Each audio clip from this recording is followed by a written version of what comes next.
الرحمن الرحیم. جمله بریدمن عبدالجبار هستم، سرپرست کمپ کوته اشرو از توله 3. ما شب چهارشنبه ساعت 3:20 یک موتر بم سر ما صورت گرفت. موتر مازدا بود. به فضل خدا تلفات جانی زیاد نداشتیم.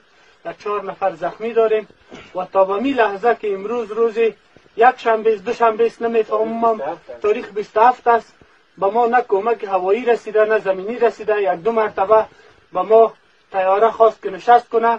طیاره را مورد ضربات هوایی دشمن قرار گرفت. دیگه طیاره نشست نتونست. قوای زمینی هم به ما نرسیده، هوایی هم نرسیده. تقاضای ما از رئیس صاحب جمهور است که به ما کمک کنه. ما فرزندای کشور هستیم. هیچ وقت مورال ما ضعیف نشده. در مقابل دشمن جنگیدیم و هرگز تسلیم نمیشیم. قطعا حالی ما ایستاده هستیم تا خون در جان ماست. ما وجب وطن دفاع میکنیم. ما را رئیس صاحب جمهور به صفت اولاد خود فکر کنه، به ما کمک خدایی کنه. ما تقاضا داریم از رئیس صاحب جمهور، از شورای امنیت، از وزیر صاحب دفاع ملی.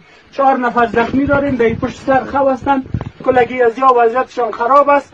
این خدا شاهد است. هر لحظه که ما پیش از اینا میایم دستشان از سر قرآن شریف میمانه، میگه بگیریم ما را شهید کو، ما خون خود در تو بخشیدیم. رئیس صاحب جمهور ای به ما دردناک است. اگر به تان دردناک باشه به ما کمک کو، به خاطر خدا، به خاطر رسول، به خاطر پیغمبر کمک کو. به ما او نداریم، نان نداریم، به ما کمک کو. مورال جنگی داریم، جنگ میکنیم، تا در مقابل دشمن جنگ میکنیم و منتظر کمک ریاست جمهوری هستیم. و السلام علیکم و رحمت الله و